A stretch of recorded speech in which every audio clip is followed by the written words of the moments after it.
Sevgili dostlar, Cep Mühendisi YouTube kanalıma tekrar hoş geldiniz. Slot makineleri video serimin bu 7. ve son videosunda sizlerle birlikte bir slot makinesini birlikte tasarlayacağız ve yapacağız. Ve siz kıymetli izleyicilerimden gelen soruları cevaplayacağım. Bu videonun slot makineleri oyunlarınıza ışık tutacağına inanıyorum.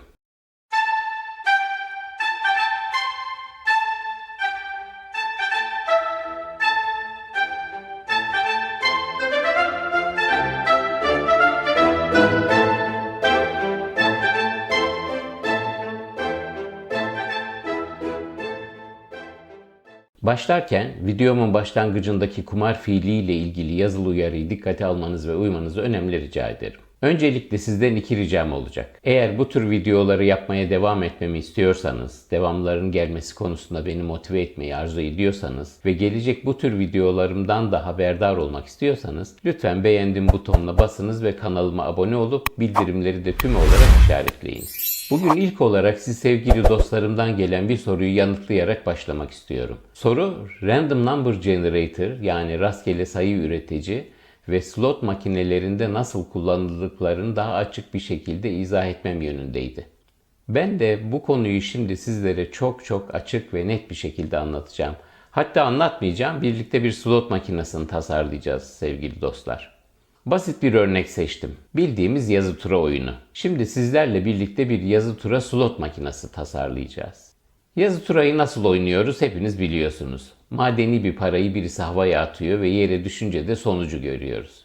Bunu bir kazino oyunu haline getireceksek, kazinoda da adamın birisi orta yerde dikilip yazı tura atmayacak değil mi? Hem abuk bir şey olur, hem de o elemanın masrafı, maaşı, yemesi, içmesi, yatacak yeri, hastalandığında yerine koyabileceğimiz yedek eleman problemleriyle mi uğraşacağız yani, değil mi?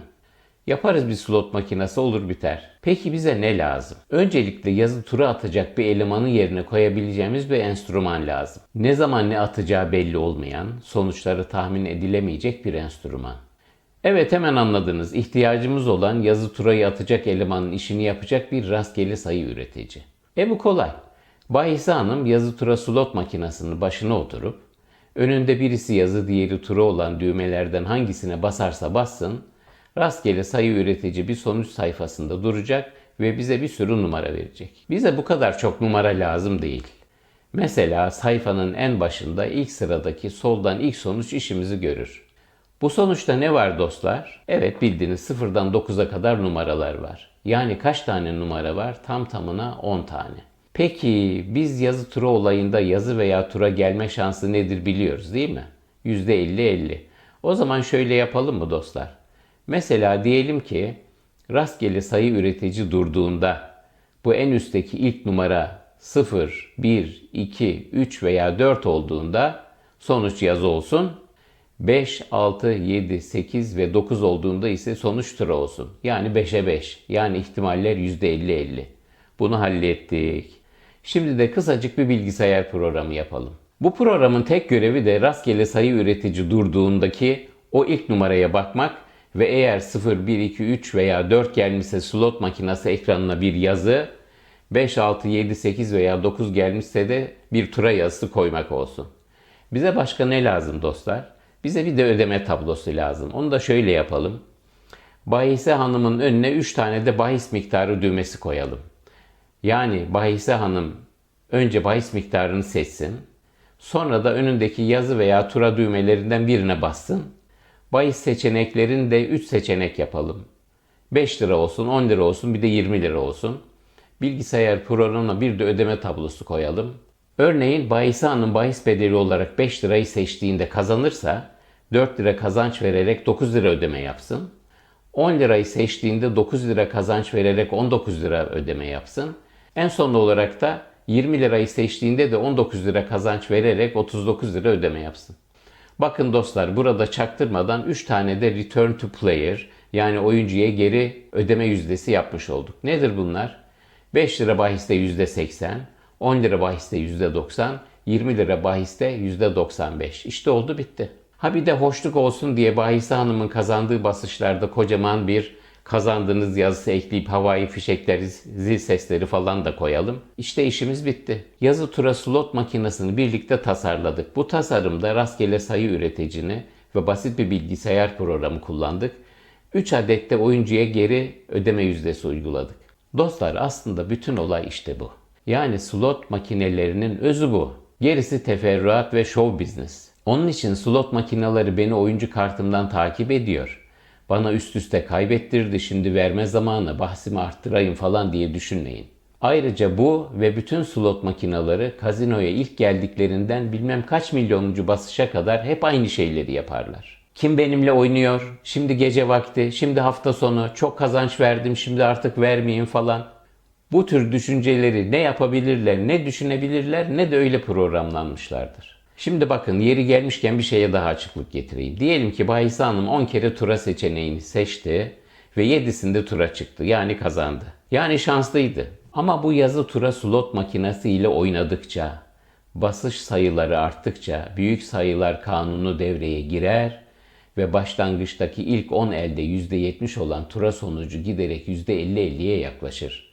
Bunun başka bir ihtimali yok. Dolayısıyla da slot makinelerinde diyorsunuz ya, dengelemeye girdi falan. Slot makinelerin dengeleme diye de bir şey yoktur arkadaşlar. Çünkü zaman içerisinde zaten doğal olarak dengelenir sonuçlar. Ve dengelendikçe de ne olur? Az evvel bahsini ettiğim oyuncuya verme yüzdelerinden arta kalan bahis bedelleri kazinoya kar olarak kalır. Sanırım artık olayı tamamen anlamışsınızdır dostlar. Yani bu makinelerin çalışma sistemleri bu kadar basittir.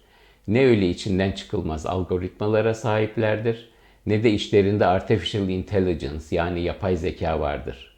Slot makineleri sizin tahminlerinizin tam tersine çok zekasız makinelerdir. Bakın, bir slot makinesi işte size anlattığım gibi tasarlanıyor. Tabi burada siz açık bir şekilde kazandığınızda koyduğunuz paradan daha az ikramiye aldığınızı görebiliyorsunuz. Karma karışık bir sürü ödeme seçenekleri olan makinelerde koyduğumuz bahse göre hak ettiğimiz kazançtan daha azını kazandığımızı anlayamayız. Zaten bakın, üreticiler de makineleri tasarlıyor, bir hesap yapıyorlar ve acaba hesaplarımız doğru mu diye o tasarladıkları makineden önce milyonlarca kere oynuyorlar ki sonuçlarının tasarladıkları gibi sonuçlanıp sonuçlanmadığını görebilsinler. Ancak ve ancak ondan sonra yetkili kurumlara başvurup biz şöyle bir slot makinesi yaptık ve bunu bilmem kaç milyon kere denedik. Sonuçları artı eksi %10 hata ile tasarladığım sonuçları verdi. Bunu üretip satmamıza müsaade eder misiniz diye izin alıyorlar. Yani öyle sofistike, roket teknolojisi gibi ürünler düşünmeyin. Sonuçta bir rastgele sayı üretici rastgele sayılar üretiyor.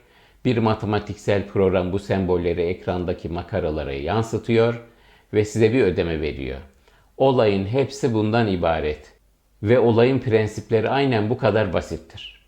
Ayrıca bir slot makinesi kazinoya ilk koyulduğunda, ilk basılışta ne yapıyorsa 365 gün sonra da aynı şeyi yapar.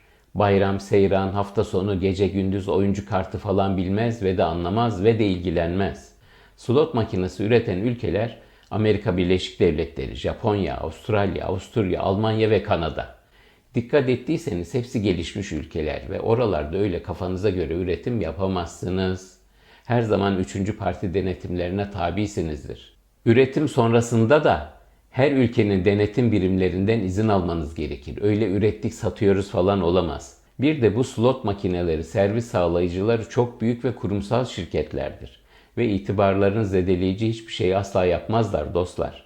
Deli mi bu adamlar ki hile yapsınlar? Bakın, şöyle bir rakam vereyim size. Mesela ismini burada vermeyeceğim bir slot servis sağlayıcı firma, dünya sıralamasında an itibariyle 22 küsür milyar dolarla 843. büyük şirket. Yani bizim en büyük holdingimizden daha yukarı sırada yer alan profesyonel bir şirket hiç hile yapar mı arkadaşlar? Asla yapmazlar, çünkü iş o boyutlara geldiğinde bu tür şirketlerin kaybedecekleri çok şey vardır. Ve hataların sonuçları çok büyük parasal kayıplara yol açar. Dolayısıyla da son derece titiz ve dikkatli davranırlar. Gelen bir soru da kayıpların peşinden gitmekle ilgiliydi. Evet, sinir bozucu veya korkutucu bir takip bu. Neden bahsettiğimi anladınız, biliyorsunuz hepiniz. Kayıp peşinde koşmak. Bu kumar oynayan hemen hemen herkesin başından geçmiştir. Özellikle de slot makineleri oyuncularının. Çünkü slotlar böyle tasarlanmışlardır. Bizleri içlerine çekerek oynamaya devam etmemizi sağlamaya çalışırlar.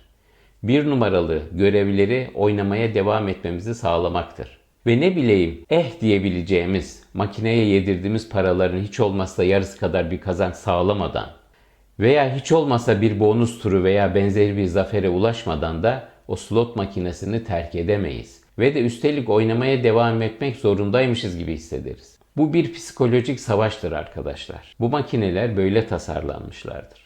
Buna engel olmak, sizi sıfırlamasına fırsat vermemek tamamen sizin elinizdedir. Bakın, kazinolar para kazanmak için işletilirler. Bu bir sır değil. Ve bu slot makineleri de kazinolara para kazandırmak için tasarlanmış ve oraya koyulmuşlardır. Bu da bir sır değil. Ama tekrar ediyorum, buna mani olmak ve kazinolardan artıda çıkmak sizin elinizdedir. Ben bu kanalı bunun için yaptım. Bazı şeyleri tekrar tekrar anlattığımın farkındayım. Bunun için lütfen kusuruma bakmayın. Ama ben bu konularda tekrardan utanmıyorum. Çünkü kafanıza girmenin en etkili yolu budur. Bu tekrarlar işinize yarayacaktır. Bundan eminim. Tekrar takipten bahsedelim. Kazinoya gitmiş ve bir slot makinesinin başına oturmuşsunuzdur ve o makine sizi mahvetmiştir. Belki de o makinede binlerce liralık bahis yapmışsınızdır ve size hiçbir şey vermemiştir. ATM'ye gidip para çekip makineye yatırma dürtüsüyle mücadele ediyorsunuzdur. Alnınızın terini silersiniz, ter içinde kalmışsınızdır. Kalbiniz yerinden çıkacak gibi deli gibi çarpmaktadır. Vücudunuz sizi tarumar etmiş bu duruma verdiği işaretleriyle tepki vermektedir. Ve ben iyi değilim, bir dur demektedir. Bu gibi durumlarda vücudunuzu dinleyin dostlar ve bir ara verin. Sakinleşin ve serinleyin. Hepimiz biliyoruz, kayıplarımızın üstüne gitmek, hele de bir slot makinesinde bizleri zapt edebilir, içine çekebilir, bilincimizi kullanmamızı engelleyebilir, tüketebilir, sıfırlayabilir. Peki ne yapmalıyız derseniz size birkaç şey sayabilirim. 1. Bütçenizi iyi hesaplayın ve o kasinoya o gün veya o seansta harcamayı planladığınızdan daha fazla para götürmeyin. Kredi kartlarınız yanınızda olmasın. Bunun üzerindeki parayı eşinize, dostunuza, arkadaşınıza falan verin ve siz ne derseniz deyin size geri vermemesini sıkı sıkı tembihleyin. Hatta o kimse de kazinoda yanınızdaysa verdiklerinizi o da mümkünse yanında taşımasın. Ekstra paraya ulaşımınızı engellemek, o zıkkım makinenin başından kalkıp yürüyüp gitmeniz konusunda çok büyük bir fark yaratacaktır. Bundan emin olun dostlar. Cebinizde kısıtlı para olduğunda o makinenin başından daha kolay kalkacaksınız. 2. Ki bunu yapmak aslında birinci uygulamaktan daha zor. Makinenin başına oturmadan evvel kendinize sınırlar koymalısınız. Örneğin param 500 lira yükselirse veya 500 lira düşerse bu makineden kalkıp gideceğim. Veya bu makinede sadece 10 basış oynayacağım veya 20 basış oynayacağım ve sonuç ne olursa olsun kalkıp gideceğim kararını oynamaya başlamadan belirlemelisiniz. Ve de tabii bu sınırlara da mutlaka ama mutlaka uymalısınız. Çünkü kendi kuralınızı kırarsanız, kendi kararınıza uymazsanız ve takibe kalkarsanız çok büyük ihtimalle sizin için durum çok kötü sonuçlanacaktır. Eğer bu iki noktayı uygulamayı adet haline getirirseniz hedefiniz olan kazinodan artı çıkma ihtimaliniz inanın ki kat kat artacaktır sevgili dostlar. Kısa vadede kazinodan artı çıkabilmeniz mümkündür. Yeter ki kazançlarınızı tekrar makineye yedirmeyin. Başka bir yere koyun. Eşinize verin, arkadaşınıza verin. Bakın bir şey daha söyleyeceğim. Hani dedim ya işler kötü giderse ara verin. Diyelim ki bunu yaptınız ve yarım saatlik bir ara verdiniz. Aranız bitince asla ama asla tekrar o zıkkım makinenin başına oturup intikam almaya kalkmayın. Eğer bunu yaparsanız hala o makinenin kurbanısınız demektir. Eğer hala bu hisler içindeyseniz ya mola sürenizi arttırın ya da daha iyisi o kazinodan çıkıp gidin. Bakın artık her geçen gün slot makineleri üreticileri sizi daha bağımlı hale getirecek, esas gayeleri olan sizlerin o makinelerden ayrılmamanızı sağlayacak makineler üretiyorlar. Neredeyse kazanıyordum, Grand Jackpot bir yukarıda kaldı tahrikleri uyguluyorlar. Tamam, bu onların hedefi, öyle tasarlanmışlar, bunu biliyoruz ama siz de onların bu arzularına boyun eğip onların isteklerine uygun reaksiyon göstermek zorunda değilsiniz. Evet, kayıplarımızı takip etmek hepimizin sık sık yaptığımız bir şey ama bunu asla yapmamalıyız. Eğer bunu yapmaya devam edersek problemli kumarbazlar olur çıkarız. Slot zombisi olmayın. Umarım bu söylediklerim kulağınıza küpe olur sevgili dostlar. Bir yorumda kazinoların oyuncuların kazanıp kazanmamalarını kontrol ettiklerine inanan bir izleyicimdendi. Bakın dostlar, bir kazinonun bir slot makinesinde etkileyebileceği, değiştirebileceği sadece tek bir şey vardır. O da üreticinin o slot makinesi için kendisine sunduğu oyuncuya geri verme yüzdelerini seçmek. başka hiç ama hiçbir şeyi değiştiremez ve etkileyemezler. Yani yukarıdan bakıp bu oyuncu kartıyla oynayan adam daha şimdi kazandı, ona vereceğim ikramiyeleri kısayım, kapatayım veya bu çocuk çok kaybetti, yazık, ona biraz kazandırayım. Bu oyuncu kartı kârda, onu kaybettireyim. Buna benzer hiçbir şeyi ama hiçbir şeyi etkileyemez ve değiştiremezler. Oyuncu kartları veri toplamak içindir. Sonuç belirleme kapasiteleri yoktur. Sakın ama sakın böyle şeylere inanmayın. Neden bunlara inanmayın diyorum biliyor musunuz dostlar? Çünkü böyle asılsız şeylere inanmanız kayıp miktarlarınızı arttırabilir de ondan. Yani düşünsenize kaybedip duruyorsunuz. Şimdi bahsimi arttırayım, artık kazanma zamanım geldi diye düşünebilirsiniz ve artık biliyorsunuz ki bu tamamen yanlıştır. Rastgele sayı üreticileri uzun süre kaybedenleri takip edemez, etmez. Öyle bir girdisi yoktur. Her şeyi rastgeledir. Yani Vikingler güneş tutulduğu zaman kalkanlarına kılıçlarıyla vurarak güneşi yakalamaya çalışan Skoll ismini verdikleri kurtu korkutup kovalamaya çalışırlarmış. Bir şeyin nasıl oluştuğunu bilmeyince insanların yanlış düşüncelere kapılmaları son derece normal. Bu bence asılsız şeylere inanmanın güzel bir örneği. Bakın sevgili dostlar, kazinolar para kazanmak için kurulmuş işletmeler ve bu kazançları matematiğe dayanıyor. Yani onlar kumar oynamıyor, oynayanlar bizleriz. Yani bir kazinoya girdiğimizde eksi beklentili bir oyuna girmiş oluyoruz ve burada normal sonuç kaybetmemiz. Ve bütün sistem ve makineler bizleri oyunun içine çekmek ve uzun süreler oynamamızı sağlamak üzerine kurulmuş. Fakat bizim de son derece etkili bir silahımız var. Ne midir bu? Biz oyunu istediğimiz an bırakabiliriz dostlar. Şöyle düşünün, bir futbol maçı oynanıyor. Oynayanlar slot makinelerine karşı biz oyuncular. Rakip bizden kuvvetli. Uzun vadede bizi kesin yenecekler. Oyun futboldaki gibi 90 dakika değil. Süre neredeyse sonsuz. Ama karşı taraf bizden kuvvetli olmasına rağmen biz de gol atabiliyoruz. Ve golümüzü attığımızda oyun bitti düdüğü bizde. İleride olduğumuzda maçı bitirebiliriz. Evet dostlar, durum aynen böyledir. İleride olduğunuzda düdüğü çalmak sizin elinizde. Çalın düdüğü ve oyunu bitirin. O zaman karşı tarafın yapabileceği hiçbir şey kalmıyor. Siz galip geliyorsunuz. Siz kuvvetli olun. Slot makineleri kuvvetli olmasın. Slot makinelerinde her zaman işe yarayacak tek bir strateji vardır. Sadece kaybederseniz üzülmeyeceğiniz bir para miktarı ile oynayın. Keyif almıyorsanız devam etmeyin. Bu parayı kaybetmeye hazır olun. Kazanırsanız da şahane. Kaybederseniz de güzel vakit geçirdiniz ve kazancınız bu oldu. Slot makineleri videolarımı özet niteliğinde şu son tespitlerle bitirmek istiyorum sevgili dostlar. 1. Kazinolar para kazanmak için kurulmuş işletmelerdir ve günümüzde kazançlarının %80'ini slot makinelerinden sağlamaktadırlar. 2. Slot makinelerinin üretimleri ve kazinolara koyulmaları öncesi prosedürleri çok sıkı denetimlere tabidir.